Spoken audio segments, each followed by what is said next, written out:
जैसा कि आपने जाना होगा कि इस संस्थान की स्थापना 2 नवंबर 1979 को हुई थी। पहले ये आईवेरे का एक पार्ट था और एक डिवीज़न के रूप में कार्य करता था। इसको जब संस्थान का दर्जा मिला तो यहाँ पर उस समय जो शोध हुआ करता था उसको नए आयाम मिले, बहुत वृद्धि हुई, विभिन्न प्रजातियों का समावेश किया गया। बटेर, गिनी फाउल, टर्की और भी डोमेस्टिकेटेड जो पलतू वाली पक्षी होते हैं उनको यहाँ लाके उन पर शोध अनुसंधान शुरू किया गया। और यहाँ का मुख्य उद्देश्य था कि कैसे उनकी नस्ल सुधार की जाए। तो मुख्य तौर पे नस्ल सुधार ही यहाँ का उद्देश्य था। और नस्ल सुधार के साथ साथ सबसे ज़रूरी था कि उनका पालन पोषण कैसे किया जाए। तो वो सारा जो हमारा पैकेज ऑफ प्रैक्टिस हम बोलते हैं, यानी कि प्रबंधन का पूरा एक गुच्छा, खाना कैसे देना है, दवाइयाँ कब लगानी है, रखना कैसा है, वेंटिलेशन कैसा होगा, लाइट कितनी देनी होगी, आहार कब देना है, कितना देना है, इन सारों का हमने पैकेज ऑफ प्रैक्टिस बनाया है। और जो भी जर्म प्लाज्म हमने यहाँ विकसित किया है, कुछ तो आप लोगों ने चर्चा में सुना ही है, कैरी निर्वी, कैरी श्यामा, कैरी देवेंद्रा, कड़कनाथ, असील, अंकलेश्वर, ये हमारे संस्थान ने इनको विकसित किया है और इनकी नस्लों को और उन्नति पर पहुँचाया है।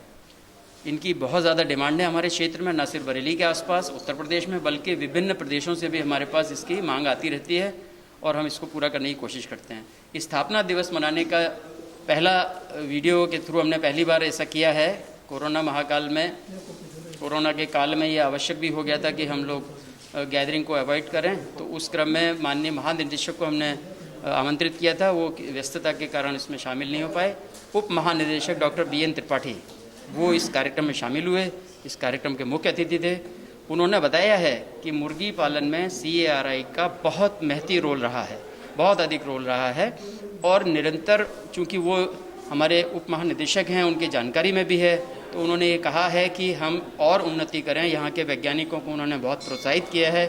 उनका एक कहना ये था कि जो रोगों से लड़ने के बैक्टीरिया जिनको हम कहते हैं, उन रोगाणुओं के विरोध में हम लोग यहाँ पर हर्बल यानी कि जो पादप जनित पदार्थ हैं उनके ऊपर शोध करेंगे और उनको बढ़ावा देंगे उनके आहार में डाल के, ताकि पक्षियों की रोगाणु से लड़ने की क्षमता बढ़े, दवाइयाँ ना देनी पड़ें या कम देनी पड़े।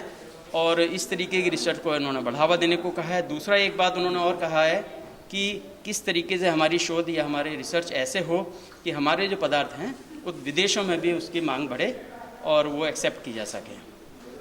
तो वीडियो लिंक के माध्यम से कौन कौन से डॉक्टर आज शामिल है?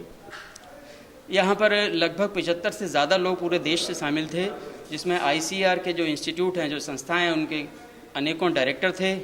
ADG यानी कि उप महानिदेशक, हमारे अपने संस्थान के उप महानिदेशक डॉक्टर VK सक्सेना, ICAR के अनेक उप महानिदेशक डॉक्टर अशोक कुमार त्यागी जी, और वहाँ के प्रधान वैज्ञानिक डॉक्टर विनीत बसीन इत्यादि, CPDO बंगलौर के डायरेक्टर डॉक्टर महेश, और बहुत सारे ऐसे लोग हैं, सबका नाम लेना तो संभव नहीं होगा, मगर अनेकों जगह से। इसमें एक जगह की बाध्यता थी, सीमा वो ख़त्म हो गई। वीडियो कॉन्फ्रेंसिंग का एक लाभ ये मिला हमको कि हम शायद अगर वो शारीरिक रूप से इकट्ठा होते तो इतने लोग ना इकट्ठा हो पाते या इतनी जगह से नहीं आ पाते। इस कॉन्फ्रेंसिंग से हमको ये लाभ हुआ कि हमारे संस्थान की जो उपलब्धियाँ हैं वो पूरे देश में प्रचारित हुई हैं, सबको ये पता लगा है कि ये संस्थान किस किस विषयों पर कितना शोध कर चुका है और आगे हमारा क्या प्लान है। तो ये एक ऐसी माध्यम होता है। स्थापना दिवस के द्वारा हम लोग अपने मूल कार्यों का मूल्यांकन करते हैं, भविष्य की योजनाओं की चर्चा करते हैं। आज ये कार्यक्रम बहुत ही सफल रहा।